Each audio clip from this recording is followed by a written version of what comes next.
Well, good evening. I'm certainly glad to see you here this evening. I'm glad that you are here. Glad that you have chosen to be here tonight. There are other places you could be, but you've chosen to be here, and I appreciate your willingness and your desire to put the Lord before all other things. Tonight is our question and answers night, and so we are going to be examining a question, and it's really it's a good question, but it's a broad question, and therefore there's a lot for us to look at this evening. I'll try my best to get through really all the material that has been put together. But the question really is, can you show the providence of God from the Bible and help explain it? You know, the providence of God is always an interesting topic for sure. I will let me say from the onset that the providence of God is a lot easier to look back on in scriptures and identify it as the providence of God. But as far as the providence of God today, let me just simply say that I do believe that God works providentially today in the world, but can I look at an event that's happened and say 100% that was the providence of God? In my judgment, you cannot, but I do believe that there are events in my life that are providential. And I'll share a quick story when me and my family were still living in a town called Vienna, Missouri, and we were starting to consider about looking for another congregation to work with. I just happened to go to the Branson lectureships that year, and there was a gentleman that was speaking on the Branson lectureship there, a gentleman that you know very well by the name of Trent Thrasher. And I cornered Trent in a hallway at the Branson Church of Christ at that lectureship. And I asked him, I said, "Brother, I understand the church there at Park Street in Olathe is looking for a preacher. Are they still looking for a preacher?" And he said, "Yes, brother, we are." And I said, "Well, I'm very interested." And he said, "Well, give me your information and we'll talk." And so I gave my information to Trent, and a few months later, here we are. Now, can I look at that event and say, well, that was 100% the providence of God? No, I can't. But, you know, I also don't believe in coincidences. And so what are and I even hate to use this word from the pulpit because I don't believe in it, but what are the odds or what are the chances that I would run into Trent at that lectureship? And so it's things like that. So the providence of God, when we look at it in our own lives, I'll be the first one to tell you, in my judgment, in my study, for me anyway, it's hard to say, well, this was for sure the providence of God. But when we consider the providence of God, it helps us understand what the providence of God is. And so I want to look at some passages this evening really quickly as we get into this that kind of help us understand, or maybe will help us understand better what providence of God is. The first passage that I want us to consider together is found in Philippians chapter number 4.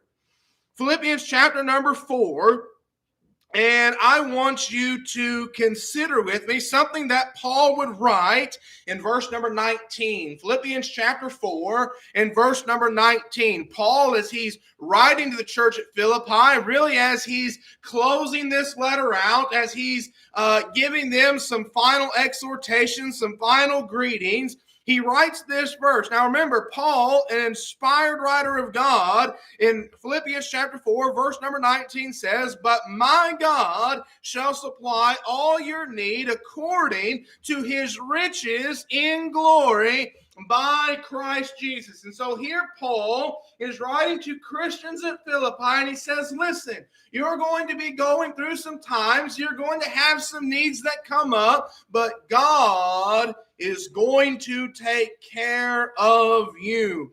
We might simply define providence as this: God accomplishing his will. And really, if you want to look at it, maybe fine-tune that definition a little bit better, God accomplishing his will through natural means. Think about it. You and I have air to breathe this very evening. Why is that? It's not miraculous, but it is God's will that you and I have air to breathe this evening. Without air, guess what we can't do? We can't live. It's also the case that you and I have had access to water this very evening. That is God accomplishing his will. It's not miraculous that you and I have water this evening. No, it is God providing. It is God providing for his people. Look over at Hebrews chapter number 1. And consider really what's being said there in verse number 3. Hebrews chapter 1, verse number 3. Now, this is, of course, talking about Jesus, as you see from the first two verses of this chapter.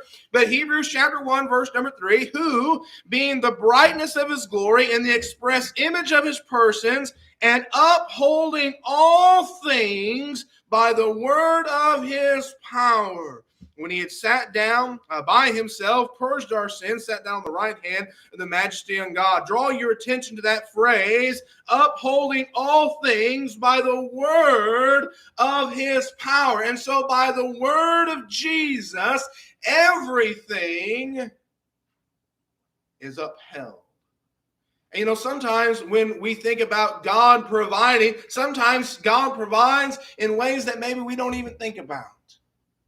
God provides even sometimes by natural laws. God provides for his people. Turn over to Matthew chapter 5. I want to show you another instance here, something that Jesus himself would say. Matthew chapter number 5. Sometimes God provides even for people that are not faithful. You know, sometimes we don't consider that. Sometimes God provides for people that aren't faithful. Look there at Matthew chapter 5 and verse number 45. He says that ye may be the children of your Father which is in heaven, for he maketh his sun to rise on the evil and on the good. He sendeth the rain on the just and on the unjust. And so as we start to go through our sermon this evening, we understand as we are defining the providence of God, it is God providing and really God accomplishing his will, but through nature. Now it is the case that there has been time in the past where God has accomplished his will by going outside the laws of nature, and we call that a miracle. And there were times when Jesus was alive upon this earth. There were times when the apostles were alive upon this earth, that the will of God, accomplishing his will, was done through things as miracles. But it is important for you and I to understand, it's important for you and I to know that miracles have came to a cease. Now, we don't have a whole lot of time to deal with that point. If you have questions as far as the miraculous age and the miraculous age coming to an end, come see me later and we can talk about that. But if you want to do some homework on that, go read 1 Corinthians chapter number 13. When Paul talks about when that which is perfect is come, that which is in part shall be done away with. He's talking about the miraculous. You can also go to Acts chapter number 8 when Peter is dealing with Simon the sorcerer. And Simon the sorcerer sees that it's through the laying on of the apostles' hands that the miraculous gifts were passed on. And so you had to be an apostle if you wanted to be able to pass on the miraculous ability. We also know, because of the criteria that's laid out in Acts chapter 1, that there are no apostles alive today to pass on the miraculous gifts. And so we understand that God is not accomplishing his will, that God is not providing for his people today through miracles. But God is accomplishing his will. One of the things that Daniel teaches us, that God is active in the kingdoms of men. Peter would say in regards to the government, in regards to those that are in power, that no man is in power unless what? Unless God has placed them there. And to be in rebellion to a government is to be in rebellion to God. You know, I heard something this past week at the lectureship that, it's one of those things that you kind of know, but as you're reminded of, it really strikes home. You think about the person that is in office here in the United States. We may not like that person. We may not like the things that he stands for, but because of the position that he holds, if we're going to be faithful Christians, we better respect him. Think about it.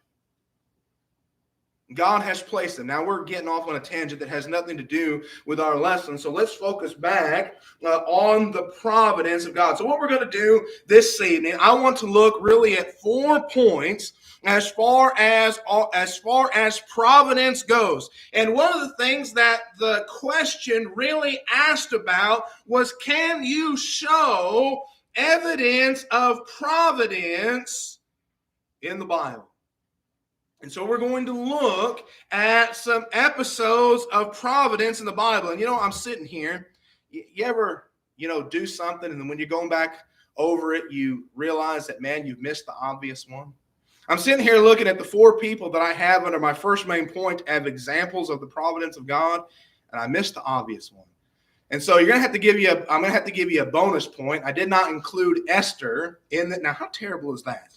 I did not include Esther in a lesson on the providence of God, but I did include Mordecai, so he's on there. So we'll kind of tie Esther in with Mordecai. And so what we're going to do, 4 points. The first one is examples of the providence of God. Examples of the providence of God. The first one that we want to look at is really an individual that we even made mention of this morning, and that is Abraham. Abraham is an example of God providing for him providentially. Now, we're not going to go back, and we're not necessarily going to read all of this text. We're just going to pick out a verse. But go back to Genesis chapter number 22.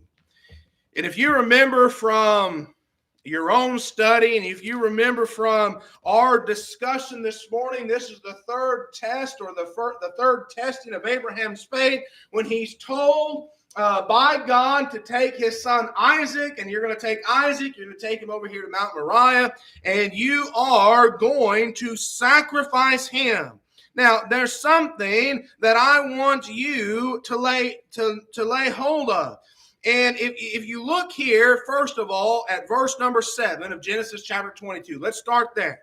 In Genesis chapter 22, look first of all at verse number 7.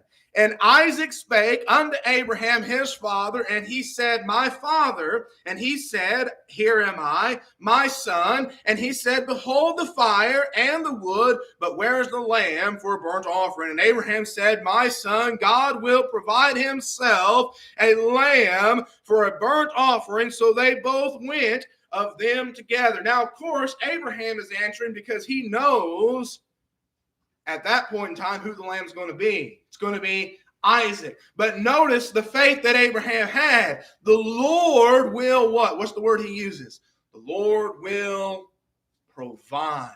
When we talk about the providence of God, that's what we're talking about. God accomplishing his will, God providing for his people. So you move on down a little bit further, and you get to verse number 13.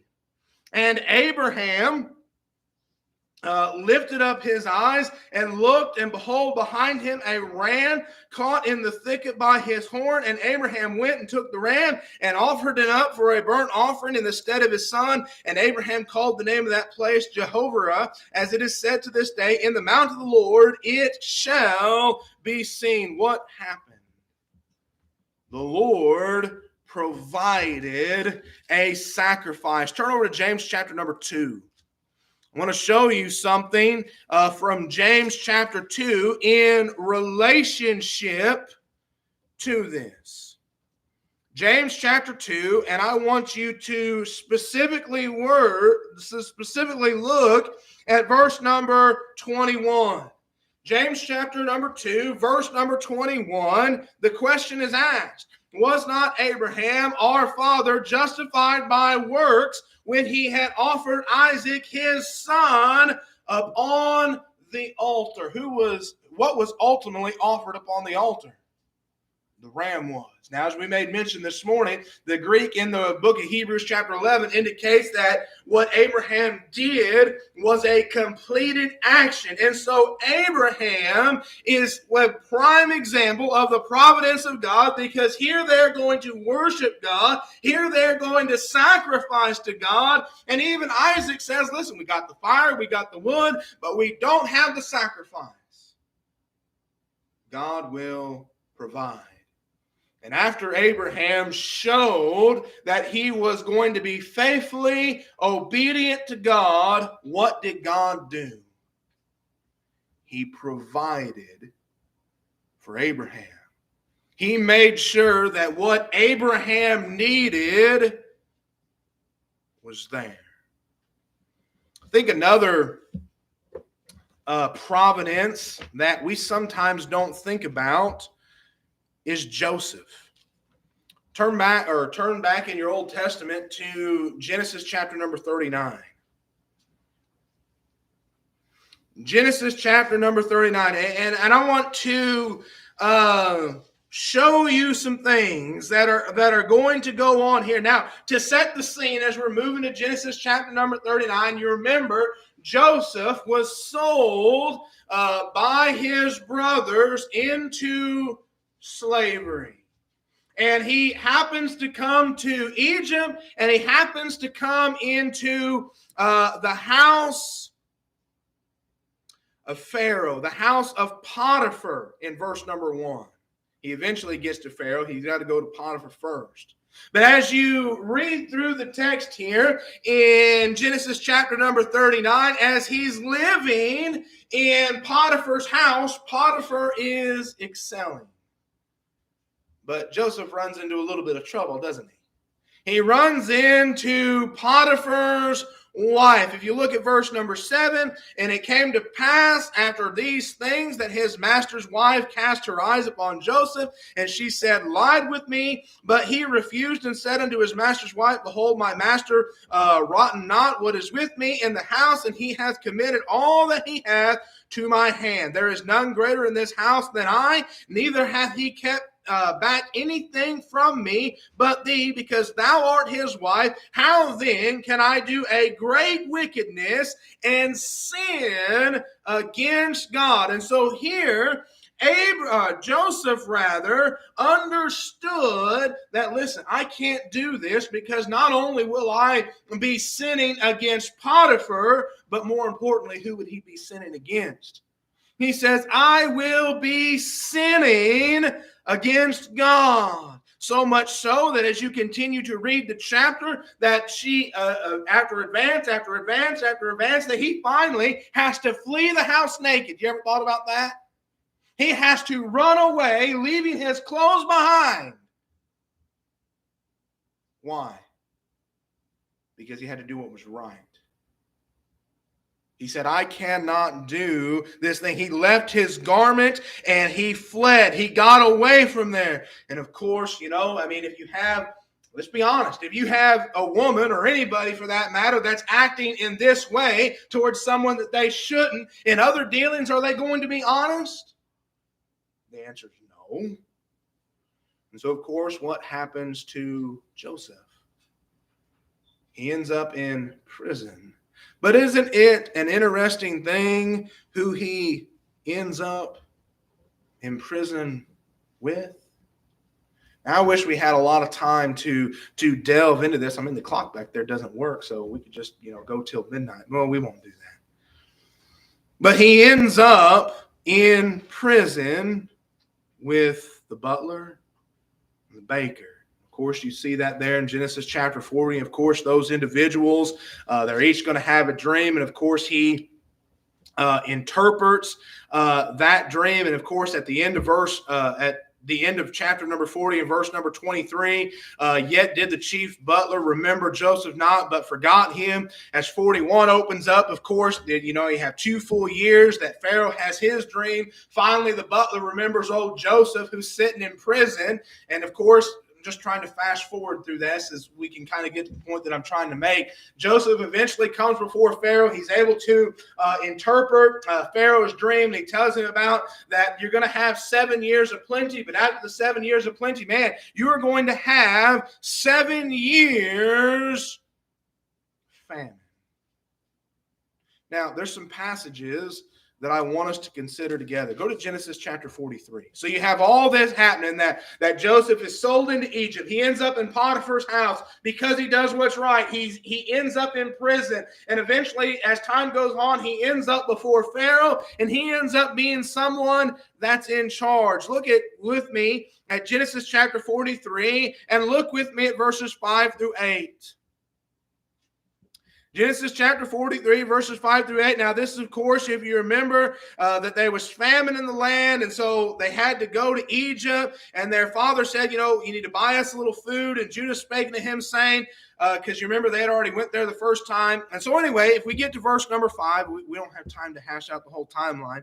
But he says, if thou wilt not send him, we will not go down. For the man said unto us, ye shall not see my face, except your brother be with you. And Israel said, wherefore dealt ye so ill with me, as to tell the man whether ye had a brother? And they said, the man asked us straightly of our state and of our kindred, saying, is your father yet alive? Have ye another brother? And we told him, according to the tenor of these words, could we certainly know that he would say, bring your brother down. And Judah said unto Israel his father, send the lad with me, and we will arise and go, that we may live and not die, both we and thou, and also our little ones. And so, as providence has happened, here it is. We see providence being happened again. Where's all the food? It's in Egypt. Where's Jacob need to be? Where does Israel need to be able to survive? They need to be in Egypt. Go over it. We're just going to skip forward to chapter number 50.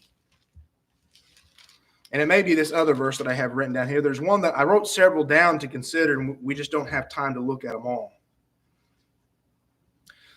Look with me in Genesis chapter 50, and look with me in verse number 19. And Joseph said unto them, for am I in the place of God? But as for you, you thought evil against me, but God meant it unto good, to bring to pass as it is this day, to save so much people alive. What is Joseph accounting everything that happened to him? The providence of God. He said, he's telling his brothers, yes, you meant it as an evil thing when you sold me into slavery. And God used that wicked thing that you did, that evil thing that you did, to go ahead and accomplish his will. To go ahead and save so many people. Joseph attributes that to the providence of God. Let's look at Mordecai and also Esther. Now, there's a lot that we could do as far as Mordecai is concerned. There's a lot that we can do as far as Esther is concerned. And man, I wish we had time to look at all the providential things that are happening in the book of Esther. As that book opens, you have Queen Vashti. And if you remember, her husband, he and his friends were, if I can just paraphrase this, him and his friends were having a little drinking party, and he wanted to show his wife off. And he said, oh, wife, you get out here and you dance before me and you dance before my friends. And don't misunderstand it. She did the correct thing when she told that king no. She said, I'm not doing that. Ladies, no man save your husband should see you in that light. And so Vashti did what was correct. But of course, that causes uproars because all the Persians tell the king, hey, king, you can't do that, because if your wife can tell you no, then our wives can tell us no too, and that's not a good thing. And so if you remember the king, he puts Vashti out. Well, what's he need? He needs another wife. He needs another queen. So you want to see the providence of God? You have all these other ladies that are trying to be the queen, and yet a Jewish girl by the name of Esther is chose to be queen. You know, it's really interesting. You have, of course, you have Mordecai, and of course you have Haman. And man, I wish we could go through the whole story. But, Haman, he doesn't like Mordecai because, Haman was doing this thing and Mordecai didn't bow for him. And boy, he was mad. He doesn't like Mordecai. And so he wants to have Mordecai killed. And of course, he goes before the Persian king and, he gets this thing established to where the Jews on a certain day, they could be killed.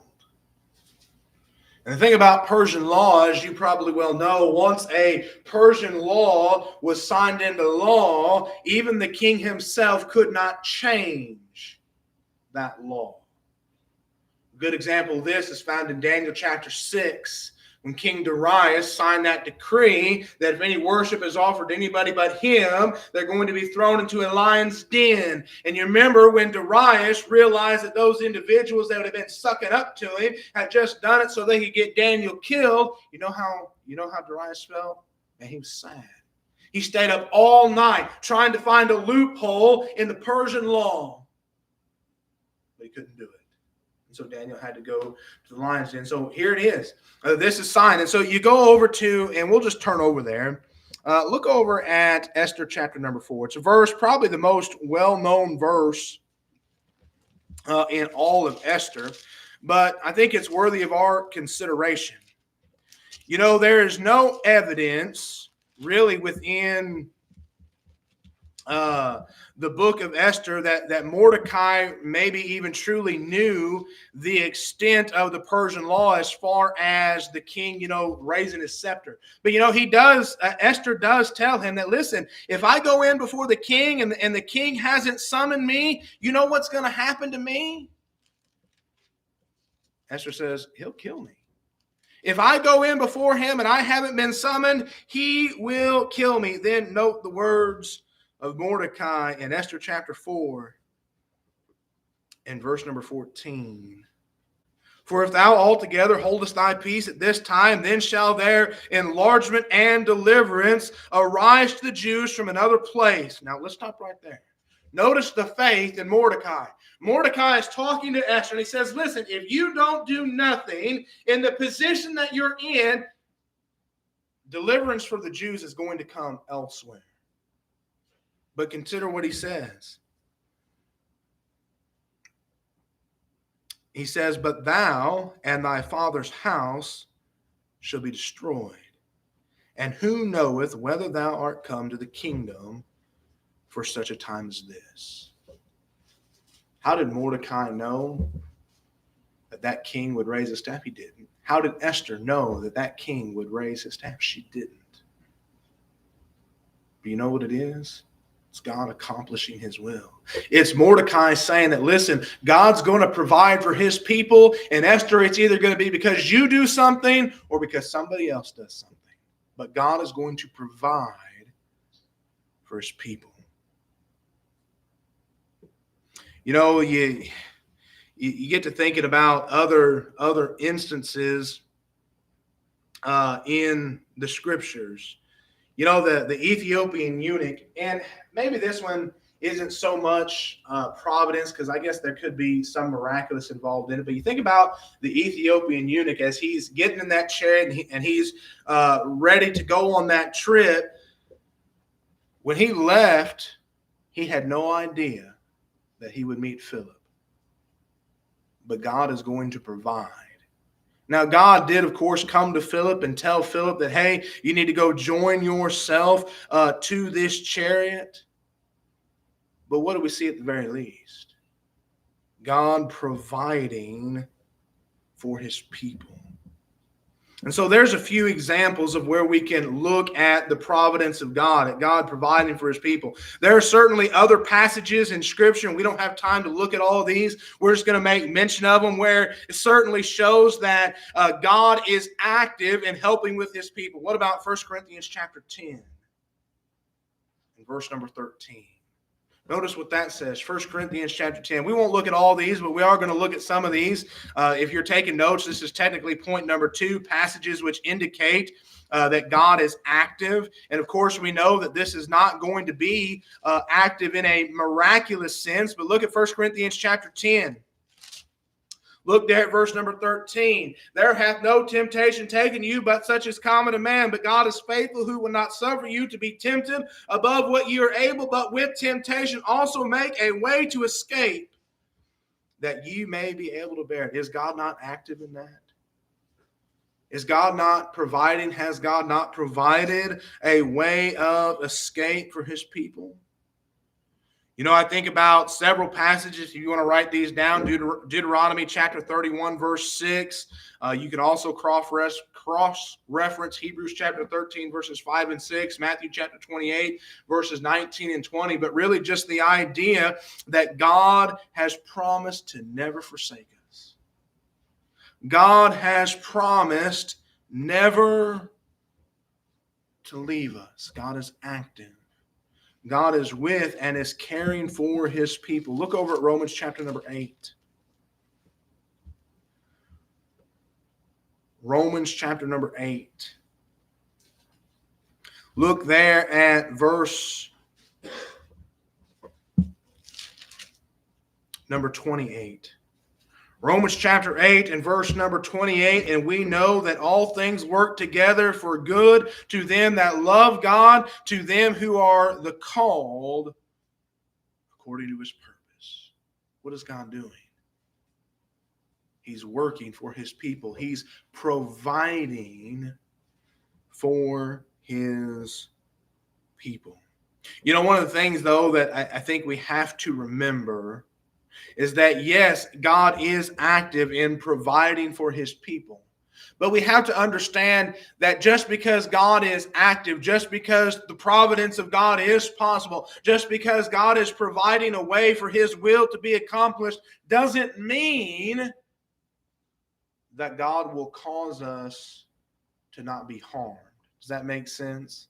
It's not always going to be the providence of God that we're not harmed. You know, sometimes, and I think probably rightfully so, we think about maybe an injury or something like that. You think about sometimes people are in horrible wrecks and they come out of it not hurt at all. Well, it's not a miracle, but maybe it's God providing for that particular person. But understand that is not always the case. What about Stephen? In Acts chapter number 7. God did not provide a way for Stephen to escape that pain. Now, God did provide for Stephen the fact that, yes, Stephen did and was stoned. But what was on the other side for Stephen? Something far greater than this old world. And so sometimes we have to remember that God does not always provide an escape from pain. What about Jesus? As Jesus is in the garden, Father, if there's another way, let this cup pass from me, but not my will be done, but thine.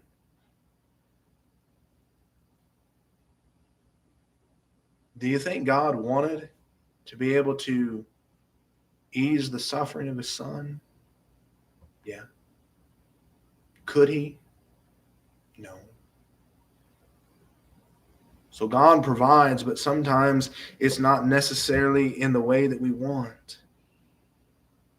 But you know, sometimes we have to consider that sometimes God provides for us pain, but in a disciplinary way. Look over at Hebrews chapter number 12.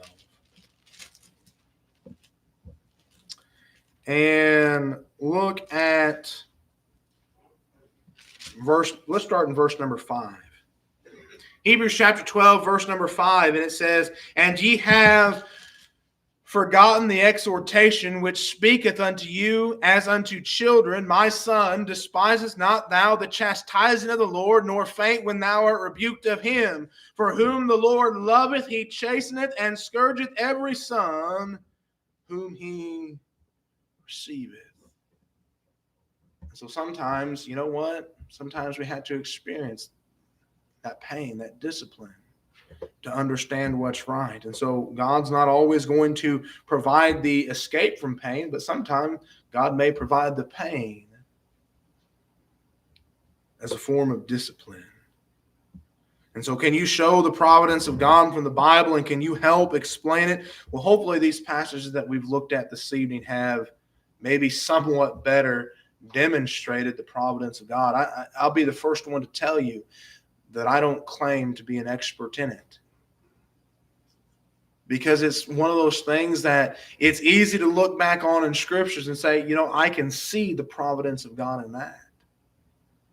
But sometimes it's hard to examine our own life and see it. And again, there are things in my life that I see. I'm like, you know what? There's a possibility, a great possibility, that that's the providence of God.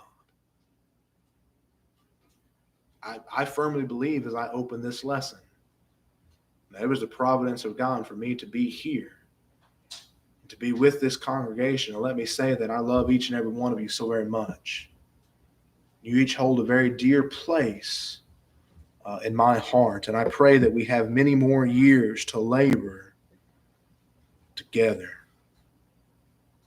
But if you get nothing else from this sermon, get this: that when we think about the providence of God, it is God providing a way for his people. And I would draw your attention back to a passage that we started with, Philippians chapter 4. Verse number 19, where Paul tells the church at Philippi that God would supply their needs. I submit to you this evening that God will supply our needs. Now, he certainly will not do it in a miraculous sense. And God does provide, in a sense, as we looked at in Matthew chapter 5, he does provide somewhat for the just and the unjust as far as rain and things of that nature. But understand, as a child of God, we have the spiritual blessing of being able to take our needs directly to the Father and him addressing those needs. Something that those outside the body of Christ do not have.